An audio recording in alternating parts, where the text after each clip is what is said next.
Hey, what's up, YouTube? Just showing off something that a build that I've been working on for about 7 months now that I finally completed. Um, I think it's definitely cheaper to build than it is to buy.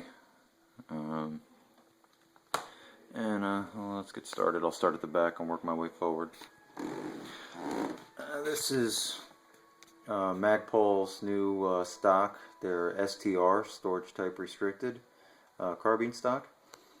It's 6 position, flat dark earth, mil spec. In the back here, this pops open, and you could put CR123s, AA, AAA, and this little plug in the back there pops out. You can stick an aimpoint battery in there. So it's a nice stock. I like it. It pops back in. It's a mil-spec buffer tube, magpul magpul ASAP sling attachment point.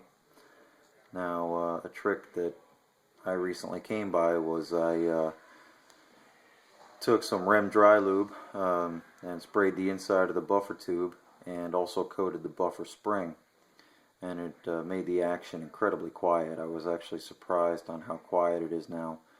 I get absolutely none of that spring crinkling noise that it makes sometimes. It's just made it a lot smoother. The Magpul M-Bus flip-up sight, the MOE handguard or MOE pistol grip, it accepts their storage cores.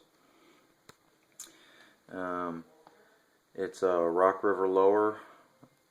Stripped. I picked that up at my local gun store for about $100. Delton lower parts group, Rock River 2-stage national match trigger,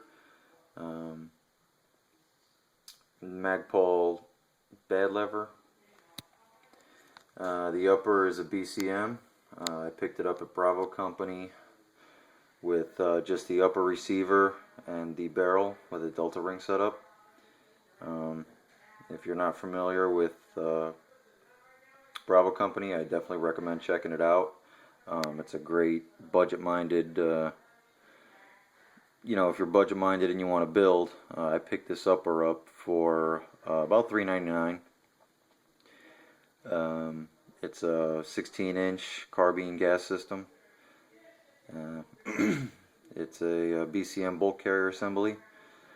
Now, I noticed that, obviously some parts have been hard to come by these days, and prices have gone up a little bit, thanks to our current government administration, who feel that placing bans and restrictions on law-abiding citizens will cut down the violence in this country.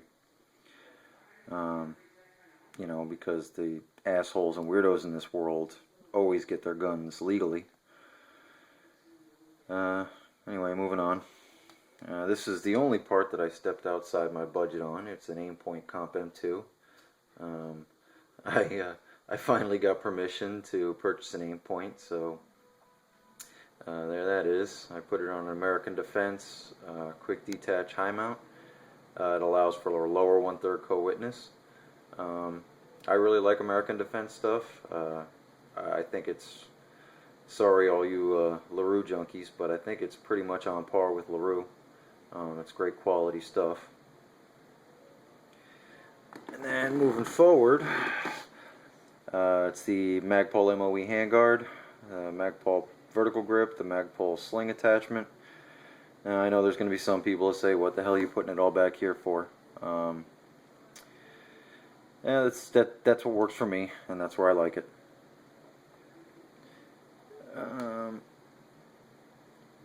I got a Daniel Defense taclight mount and a surefire G2X tactical light in dark earth. And then it's a BCM government profile barrel, M4 feed ramps, 1/7 twist. And up front here I put a Stag Arms 3G muzzle brake.